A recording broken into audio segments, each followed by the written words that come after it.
Good morning good Sharad. Morning sir.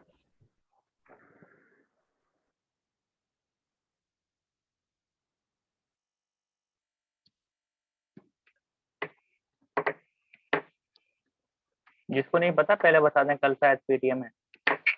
Yes, शायद guaranteed नहीं है। जहाँ तक हमें पता है, हमें तो जाना है कल और पीटीएम के लिए आज तैयारी करनी है, तो वैसे कल होगी, लेकिन फिर भी जब तक मैसेज नहीं आता कोई गारंटी नहीं है।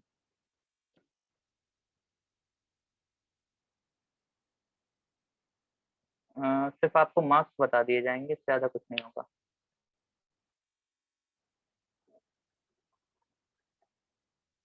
विराज गुड मॉर्निंग। आप गुरसराय में हो या फिर अपने वो पता नहीं किसके यहाँ थे, कौन से गांव में? विराज, मेरी आवाज आ रही है?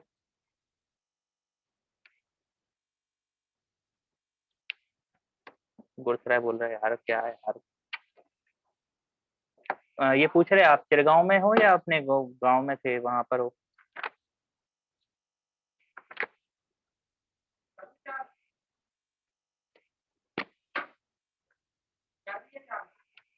यस आकाश, आपको कुछ बोलना है? आपका माइक चालू। हाँ तो भाई विराज, अपनी कॉपी तो दे जाओ, तुम्हारे अभी 0 0 नंबर डले हुए हैं। कॉपी दे गए थे तुम?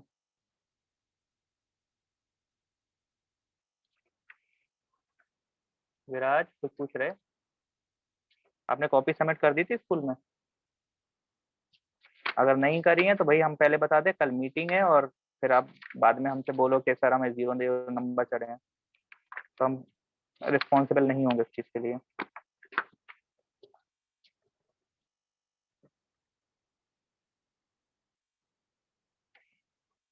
Good morning everyone. ठीक है, अब गुड मॉर्निंग बार बार मत लिखना। तो ये कौन है? आकाश। आकाश आपकी कॉपी नहीं आई है। दीपक आपकी कॉपी नहीं आई है। और कौन है? बाकी सबकी आ गई लगभग।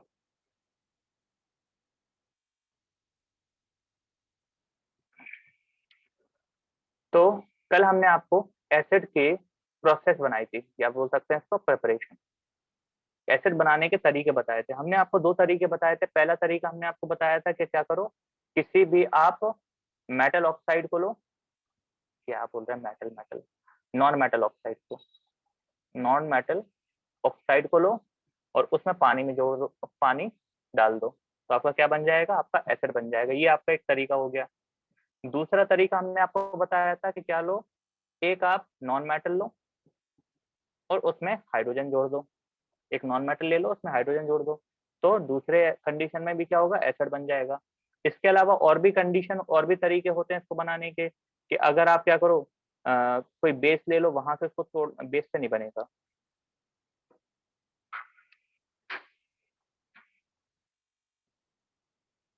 बेस से बन जाएगा जहां तक है। सॉल्ट ले लो, सॉल्ट से बन जाएगा। तो सॉल्ट को अगर हम तोड़ें तो यहाँ से भी हमारा एसिड बन सकता है। तो ये बहुत अलग अलग तरीके हैं जो हम जनरली हम लोग अपनी लाइफ में देखते हैं कि हम कैसे एसिड बना सकते हैं। अगर हम घर पे चाय बनाने के लिए, तो सिर्फ यही एक मेथड है जिससे हम बना सकते हैं। ये हम लोग यूज नहीं कर सकते, क्योंकि ये सिर्फ लेबोरेटरी में यूज कर सकते हैं और इसमें बहुत ज्यादा केयरफुल रहना पड़ता है, क्योंकि ये बहुत ज्यादा डेंजरस प्रोसेस है। ये वाला प्रोसेस हम लोग जनरली यूज नहीं करते, क्योंकि ये बहुत ज्यादा स्लो है, इसलिए इसको इग्नोर किया जाता है। तो इसलिए अगर हम पढ़ेंगे तो सिर्फ 2 प्रोसेस पढ़ेंगे। ये वाला प्रोसेस जो हम घर पे खुद कर सकते हैं, नॉर्मल वाला प्रोसेस है, किसी भी चीज में आग लगा दो। जैसे हमने ले लिया कार्बन, कार्बन में हमने आग लगा दी, ठीक है, बर्न कर दिया, कार्बन को हमने बर्न कर दिया। तो बर्न करने को क्या बोलते हैं? Addition of oxygen. बता चुके हैं। अगर हम किसी भी चीज को बर्न कर रहे हैं, जला रहे हैं, तो उसका मतलब है उसमें हम क्या कर रहे हैं? ऑक्सीजन को ऐड कर रहे हैं। तो कार्बन में जब ऑक्सीजन ऐड हो जाती है तो क्या बन जाता है? Carbon dioxide. और कार्बन डाइऑक्साइड को अगर आप पानी दे दो थोड़ा सा, ठीक है, तो क्या बन जाता है? Carbonic acid.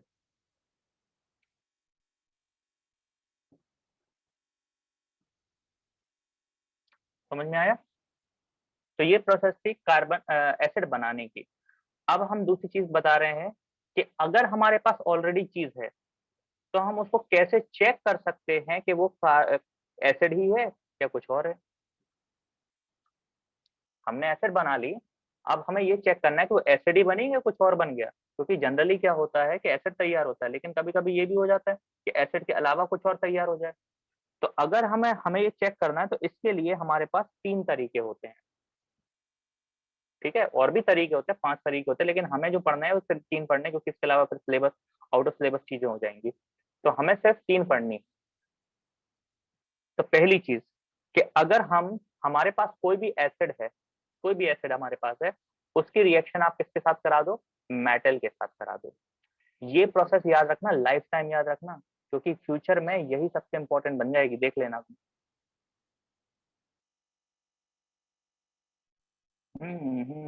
कोई दिक्कत नहीं। अगर बोरियत लग रही है तो कोई दिक्कत नहीं है मेरे को। आपको दिक्कत है तो आप थोड़ा सा समझ लो, उसके बाद खुद आसानी से समझ में आ जाएगी।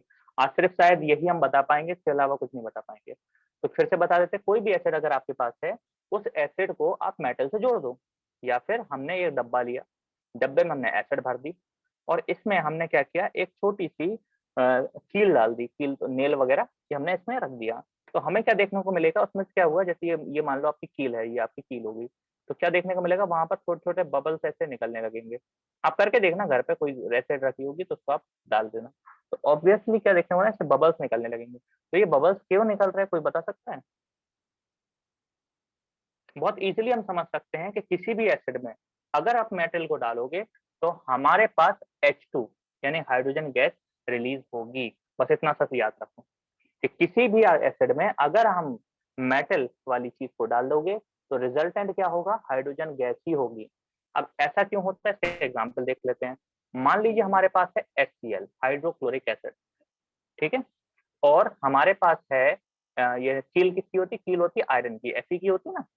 तो हमने क्या किया, HCl हाइड्रोक्लोरिक एसिड में आयरन को हमने डाल दिया, और फिर जैसे ही हम उसको आयरन को डाल देंगे तो उसमें क्या होंगे, बबल्स निकलेंगे। तो बबल्स में क्या निकलेगा, H2 गैस होगा। तो अब यहाँ से H हटा दो, H हटा दो, बचा क्या, F और Cl, क्या बचा, Fe और Cl।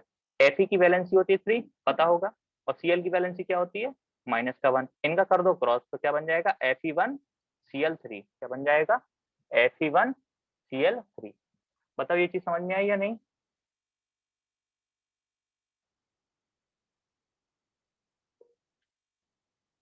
भाई चीज समझ में आई या नहीं? चलो एक और एग्जांपल हम ले लेते हैं इसी का। मान लीजिए हमारे पास एसिड, हम जो डिब्बे में हमने एसिड लिया था वो एसिड को हम चेंज कर देते हैं, और इस बार हम एसिड लेते हैं कौन सा वाला, हम लेते हैं सल्फ्यूरिक एसिड, H2SO4। ये कहलाता है सल्फ्यूरिक एसिड। हमने सल्फ्यूरिक एसिड लिया और इसमें हमने इस बार क्या डाल दिया, हमने इस बार डाल दिया, इसमें क्या डाल दें, कैल्शियम डाल दे, कैल्शियम डाल दें, सोडियम डाल दे सबसे अच्छा। ठीक है, सबसे ज्यादा स्ट्रॉन्ग वाला हमने क्या किया, मेटल डाल दिया। फिर से क्या किया, हमने एसिड लिया डब्बे में, और इसमें हमने क्या किया, थोड़ा सा ये हमने मेटल इसके अंदर ड्रॉप कर दिया। जैसे हम मेटल इसमें ड्रॉप करेंगे, हम पहले बता चुके हैं बबल्स निकलने लगेंगे। तो ये बबल्स क्या होंगे, बबल्स होंगे आपके H2 हाइड्रोजन के। तो बाकी बचा हुआ और कुछ भी तो बचेगा, ऐसा थोड़ी ना कि सिर्फ एक अकेला हाइड्रोजन निकल आएगा। तो ये दूसरी चीज क्या होगी, इसको हम समझने के लिए हम ऐसा बनाते हैं, Na हमने लिख लिया, और फिर हमारा हाइड्रोजन यहाँ से निकल गया, हाइड्रोजन निकल गया तो हाइड्रोजन को छुपा लो, क्या बचेगा, SO4। Na की वैलेंसी कितनी होती है, +1, SO4 की वैलेंसी कितनी होती है, -2। इन दोनों का कर दो क्रॉस, तो क्या बनेगा, Na2SO4 का होल 1, या फिर सीधा सीधा लिखो Na2SO4। बताओ ये चीज समझ में आ गई?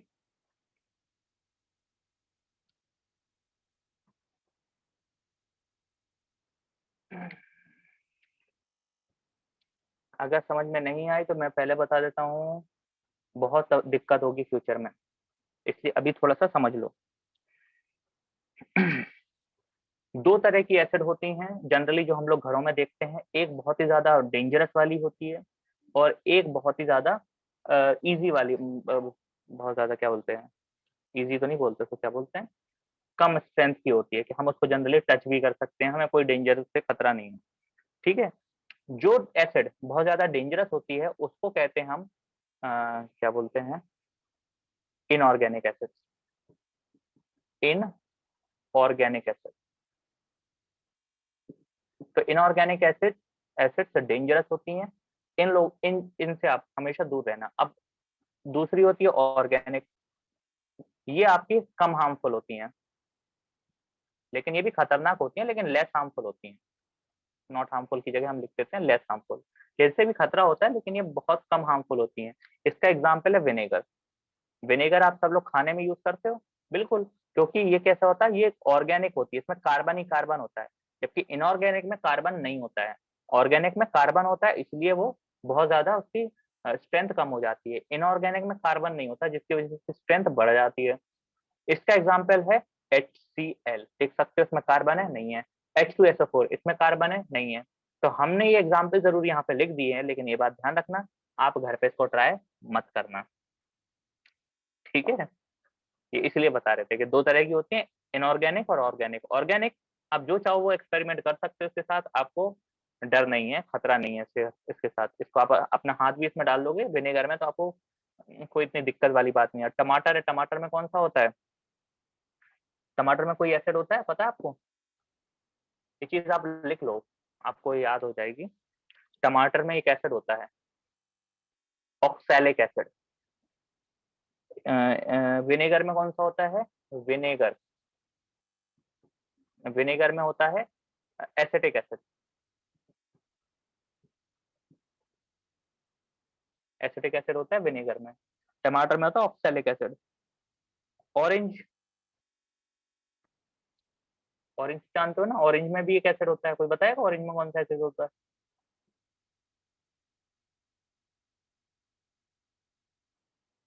नहीं पता, सिट्रिक एसिड। इसके अलावा और भी होते हैं, इमली होती है, इमली तो जानते हो ना, टेमरिन, इमली, इमली के अंदर भी एसिड होता है। इसके अंदर कौन सा एसिड होता है, टार्टरिक एसिड।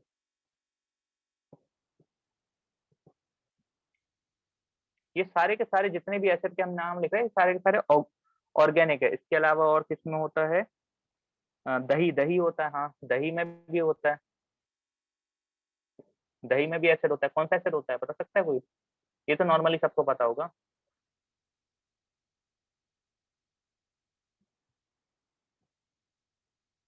नहीं पता, लैक्टिक एसिड। दूध के अंदर प्रेजेंट होता है लैक्टिक एसिड, उसी लैक्टिक एसिड की वजह से ये दही बनता है। अगर उसमें लैक्टिक एसिड नहीं होगा तो दही नहीं बनेगा उसका, वो बेकार दूध होगा, किसी काम का नहीं है। अच्छा, बता सकता है लेमन, लेमन तो जानते हो, नींबू, इसके अंदर कौन सा एसिड होता है?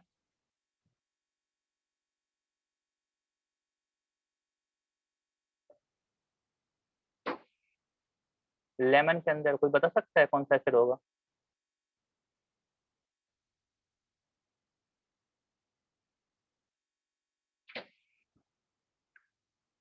कोई नहीं, कोई तो दे दो। Citric acid. Lemon actually orange का एक छोटा फॉर्म है, इस वजह से जो लेमन के अंदर होगा वही सिट्रिक के अंदर होगा। Yes Priyansh, you are correct. और एक ऐसी चीज जो आपके घरों में प्रेजेंट होती है, जिसे कहते हैं चींटी। जब कभी भी चींटी काटती है तो हमें क्या लगता है, एक छोटा सा वो लगता है करंट सा, अरे अचानक से लगता है। कौन बोल रहा है, पीयूष माइक बंद करो अपना।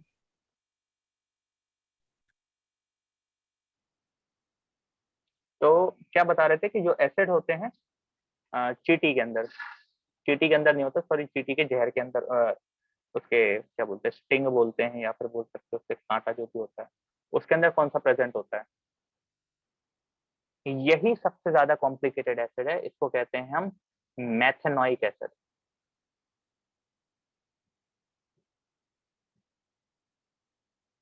ठीक है, तो अगर आप चाहो तो ये चीज नोट कर सकते हो।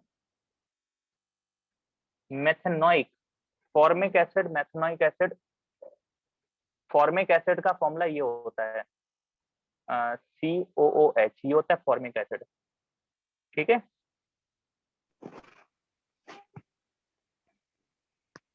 कौन बोल रहा है ये? आकाश, माइक बंद करो। ओके, ठीक है, तो फॉर्मिक एसिड का फॉर्मूला भी यही होता है और मैथेनोइक का भी होता है। इन सबके फॉर्मुलेज होते हैं, अब मेरे को कुछ के याद हैं, कुछ के नहीं है। ज्यादा वो नहीं है। बस ये चीज ध्यान रखना, ये सारे के सारे होते हैं कम हार्मफुल वाले, यानी कि ये सारे के सारे कहलाएंगे ऑर्गेनिक एसिड्स। अगर आप इनको चाहो तो घर में यूज कर सकते हो, कोई दिक्कत नहीं होगी। जबकि कुछ होते हैं जो बहुत हार्मफुल होते हैं, जैसे मैंने पहले ही बता दिया है, जिसके अंदर कार्बन नाम की चीज नहीं होती। इसमें देख सकते हो कार्बन प्रेजेंट है, मेथनोइक एसिड का फॉर्मूला है, इसमें देख सकते हो सी प्रेजेंट है। तो जहां पर भी सी प्रेजेंट होगा वहां पर क्या होगा, ऑर्गेनिक। और जहां पर सी प्रेजेंट नहीं होगा वो कहलाएगा इनऑर्गेनिक। जैसे मैंने बताया था HCl, इसमें जो सी है वो सी अकेला नहीं, Cl है, तो इसलिए हम बोलते हैं इसको क्या बोलते हैं, इनऑर्गेनिक एसिड, और ये बहुत खतरनाक है। एक और एग्जाम्पल ले लेते हैं हम, HNO3। ये जानते हो कौन सा एसिड है HNO3? कोई बता सकता है HNO3 कौन सा एसिड है?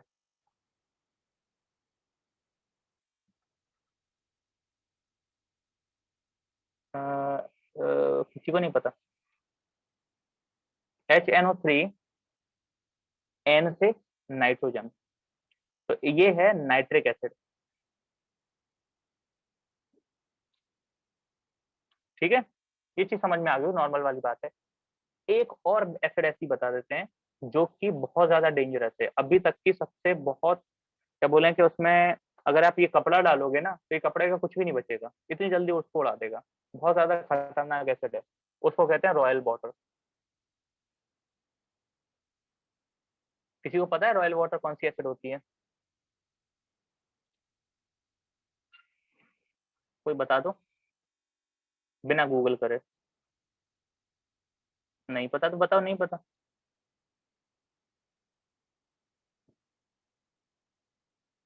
कोई ट्राई तो करो। अंश वैसे तुम अपना हाथ तो उठा रहे, बताओ तो कुछ, मुंह से भी तो खोलो, माइक खोल के बोल दो अगर तुम बोलने।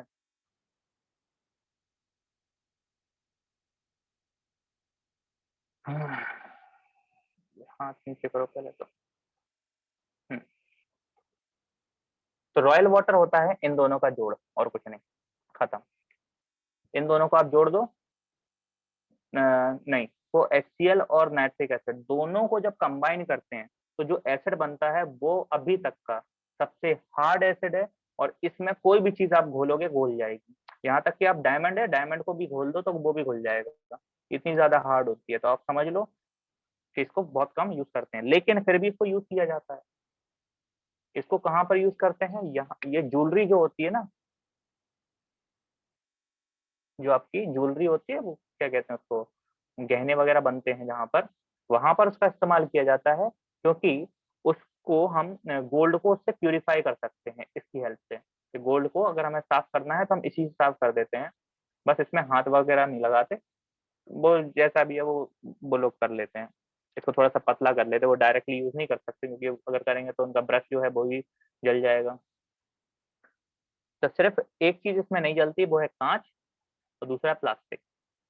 ठीक है, प्लास्टिक भी एक अमाउंट में जल जाता है, लेकिन सिर्फ दो चीजें हैं जो इसमें कम नहीं पिघलती हैं, बाकी सारी की सारी चीजें पिघल जाती हैं इसके अंदर। कांच एक चीज है वो नहीं पिघलती है, ठीक है। और डायमंड है, डायमंड कब पिघलता है, जब उसको बहुत ज्यादा गर्म कर दिया जाए तो वो भी पिघल जाता है, लेकिन वो जनरली नहीं पिघलता।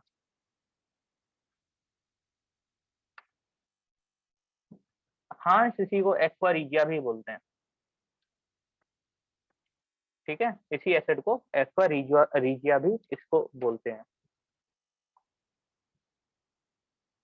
तो हमने रॉयल वाटर इसलिए बोला क्योंकि ये सबसे ज्यादा बड़ा होता है, इसलिए इसको कहते हैं रॉयल, इसके ऊपर कोई नहीं होता।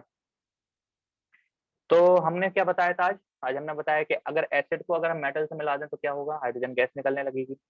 ठीक है, और क्या होगा, उसकी जगह हाइड्रोजन की जगह मेटल ले लेगा, बस इतना काम करेगा, हाइड्रोजन की जगह मेटल ले लेगा। ये हमने फर्स्ट चैप्टर में पढ़ा था कि डिस्प्लेसमेंट रिएक्शन होगी, तो यहाँ पर भी क्या हो रही है, डिस्प्लेसमेंट रिएक्शन हो रही। दूसरा होता है कि अगर हम कार्बोनेट की रिएक्शन करा दें। ठीक है, दूसरा होता है एसिड की रिएक्शन किसके साथ करा दें, कार्बोनेट के साथ। कार्बोनेट जानते हो, जिसमें कार्बन डाइऑक्साइड हो गया आपका, HCO, या आपका CO2 हो गया, ये आपका कार्बोनेट में आ जाता है। ठीक है, CO3 आपका कार्बोनेट में आ जाता है। HCO3 ये आपका कार्बोनेट में आ जाता है। तो ये सारी चीजें किसके अंदर आ जाती हैं, कार्बोनेट्स के अंदर आती हैं। CO और CO जिसके अंदर प्रेजेंट है उसको हम एक साथ बोल सकते हैं कार्बोनेट। तो कार्बोनेट आपके 3 तरह के मिलेंगे आपको।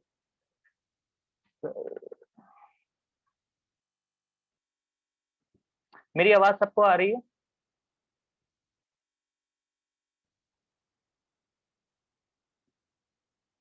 Hello, mic testing 1 2 3। मेरी आवाज तो यहाँ से तो पहुंच रही है पूरी पूरी। आप अपना माइक चेक कर लो जिसको नहीं आ रही है दिक्कत है, सॉरी नेटवर्क चेक कर लो। हाँ, तो क्या बता रहे थे, कोई भी एक एसिड उठा लेते हैं। मान लीजिए यही वाली एसिड हमने उठा ली, HCl ले लिया हमने, ठीक है। और उसमें हमने क्या जोड़ दिया, इसमें हमने जोड़ दिया ये वाला CO3, ठीक है। HCl हमने ले लिया और हमने क्या जोड़ दिया, CO3 जोड़ दिया।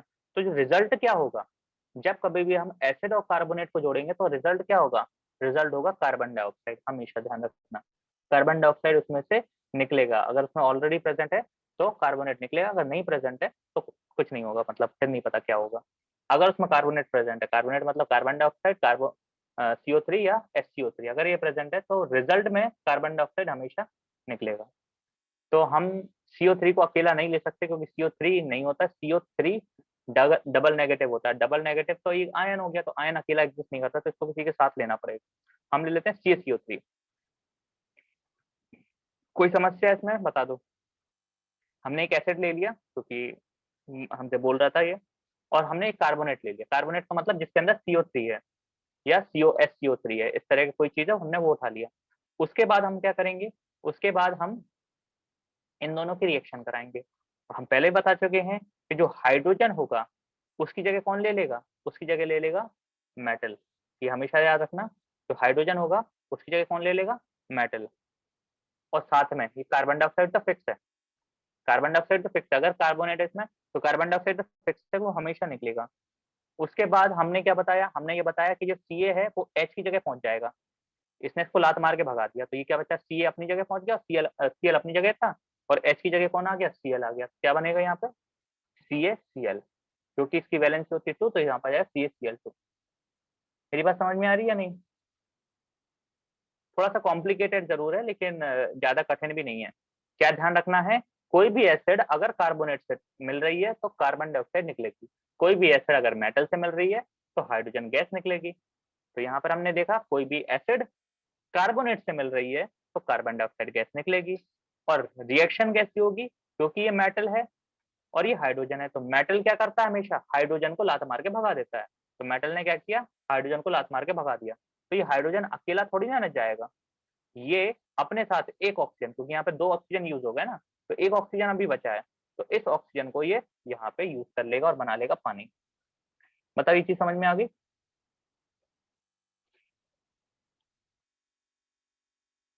चलिए एक और एग्जाम्पल इसी का लेते हैं। हमने ले लिया, मृदुल माइक बंद करो।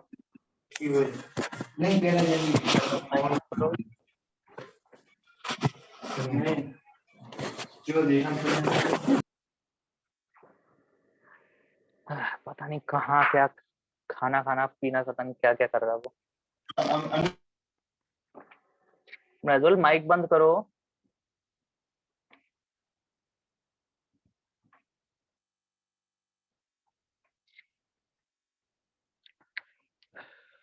चलिए तो अब क्या बता रहे थे,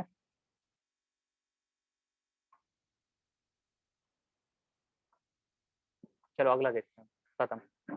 और अगर किसी भी एसिड की रिएक्शन हम किससे करा दें, ऑक्साइड से करा दें, ठीक है। अभी तक हमने क्या देखा था, हमने ये देखा था कि किसी एसिड की रिएक्शन अगर मेटल, किसी एसिड की रिएक्शन अगर हम मेटल के साथ करा रहे हैं तो क्या बनेगा। अब हम देख रहे हैं किसी एसिड की रिएक्शन मेटल ऑक्साइड से करा रहे तो क्या बनेगा।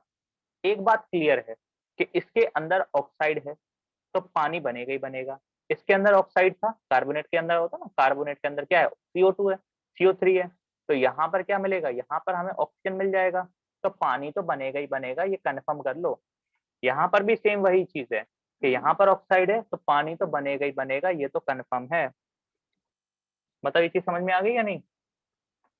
रिएक्शन कैसे याद रखना, सिर्फ 3 है, ज्यादा नहीं है। अगर किसी एसिड की रिएक्शन मेटल के साथ हो रही तो हाइड्रोजन फिक्स है, परमानेंट है, वो तो निकलनी ही है।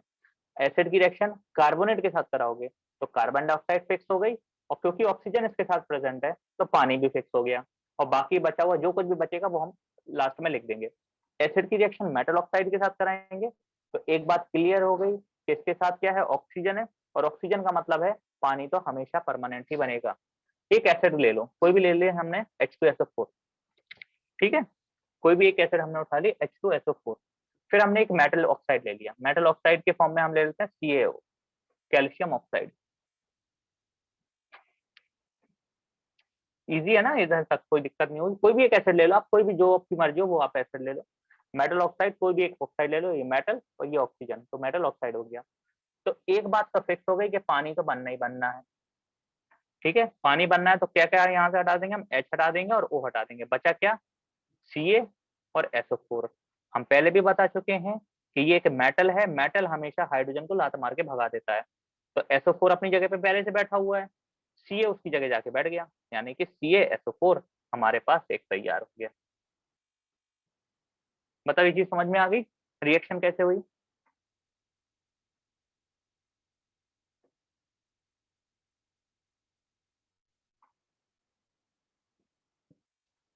एक और एग्जाम्पल इसका हम ले लेते हैं।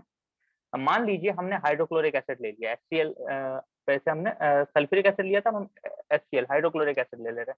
हम जो चाहें वो एसिड ले सकते हैं समझने के लिए, और क्या बनेगा वो भी हम बता सकते हैं। एक कोई भी एक मेटल ऑक्साइड ले लेते हैं, मान लीजिए हमने ले लिया CuO, कॉपर ऑक्साइड, ठीक है, CuO कॉपर, Cu कॉपर और ऑक्साइड, कॉपर ऑक्साइड ले लिया। अब क्या बनेगा, एक बात क्लियर है कि इसमें क्या है, ऑक्सीजन है, ठीक है। किसी भी एसिड की रिएक्शन, किसी भी एसिड की रिएक्शन ऑक्साइड के साथ करा रहे, एसिड की रिएक्शन ऑक्साइड के साथ करा रहे, तो एक बात क्लियर है कि पानी तो बनना ही बनना है, ठीक है।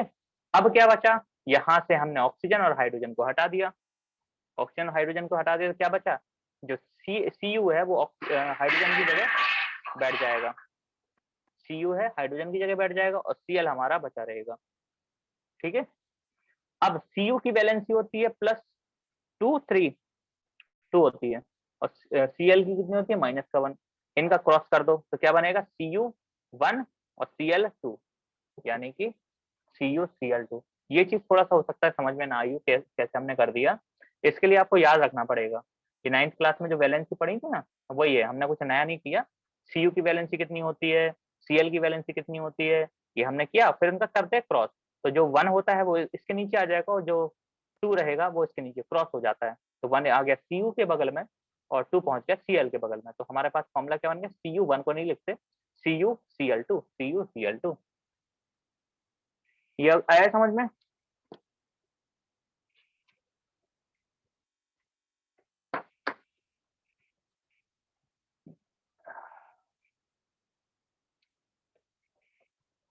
हाँ,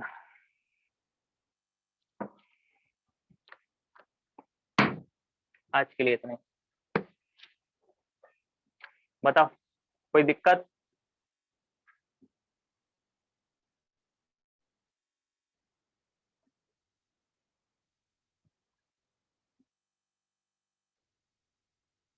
किसी को कुछ पूछना है।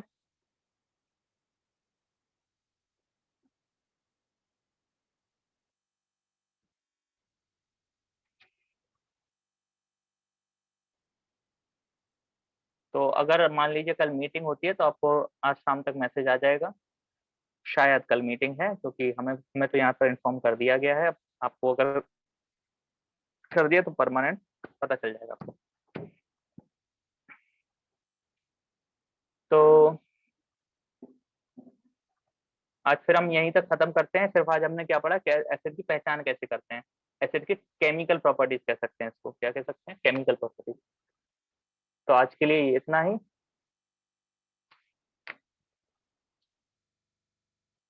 मिलते हैं छोटे से ब्रेक के बाद,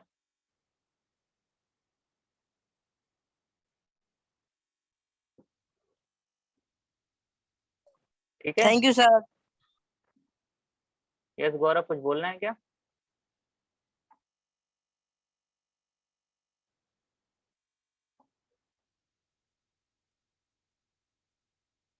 ओके। फिर आज की क्लास यहीं पे ख़त्म करते हैं, मिलते हैं अगली क्लास में। अगर आपने मिस कर दिया हो आज का, तो आप यूट्यूब चैनल पे जा सकते हो, हमने वहाँ पर ये अपलोड कर देंगे ये वाली वीडियो, डेली कर देते हैं, आप जा सकते हो, आज की चेक कर सकते हो। ठीक है? Till then see you, bye bye.